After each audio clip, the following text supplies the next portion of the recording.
ცოდოა, ბიჭო, ეს ბიჭი ცოდოა. იცი რამდენ შრომობს?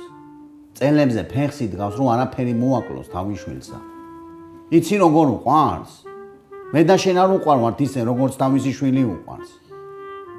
ადექი და დაელაპარაკე შენ და სამ. დაველაპარაკები. და კიდე ისა, ნუ უსმენს, იმ გველქალს ნუ უსმენს. ვინ გველქალს? დედამისა. მოდი ჩავიდეთ დეტალებში, რომ დედამისი დედაჩემიც არის, ხო? ხო, მაგრამ მე რა, ისა გველი რა, ცუდია?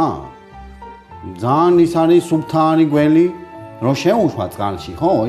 ის ადგილი სუფთავდება.